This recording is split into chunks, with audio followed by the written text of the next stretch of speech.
ကဲခုနကထည့်ထားတဲ့အသေးရွယ်လေးတွေနူးပြီလား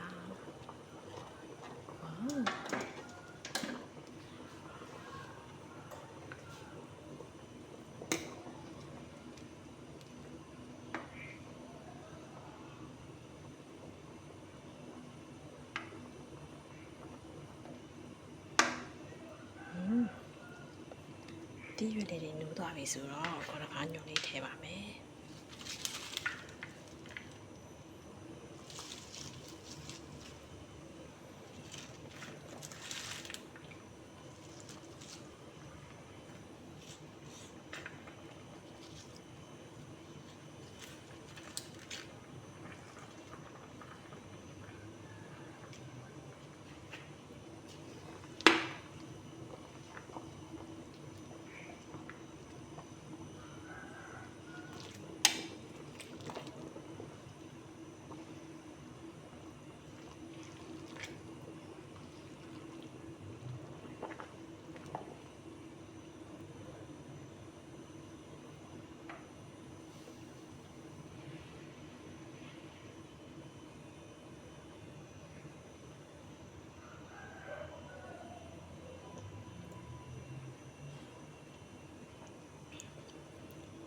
ညုံလေးထည့်ပြီးပြီဆိုရင်နောက်ဆုံးမှာစူးပွရွက်လေးထည့်ပါမယ်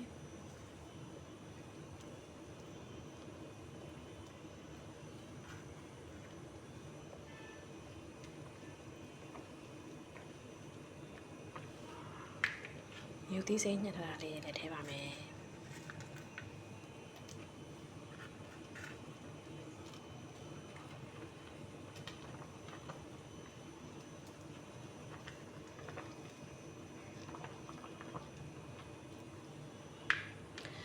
ခုလိုမျိုးပုတ်ပွက်စုနေတဲ့အချိန်လေးမှာတမညာကြီးလေးညစ်ပါမယ်။တမညာကြီးလေးကပုတ်ပွက်စုနေတော့အချိန်ညစ်မှမခါမှဖြစ်ပါတယ်။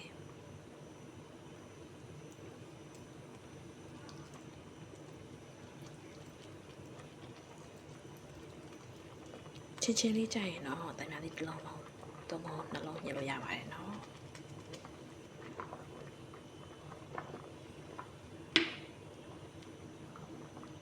ပြီးသွားရင်တော့ရုံးလီတီလေးကိုနောက်ဆုံးမှထည့်ပါမယ်ရုံးလီတီကအချွဲလေးထွက်သွားမှဆိုတဲ့အတွက်ကြောင့်မို့လို့ရုံးလီတီလေးကိုနောက်ဆုံးမှထည့်တာဖြစ်ပါတယ်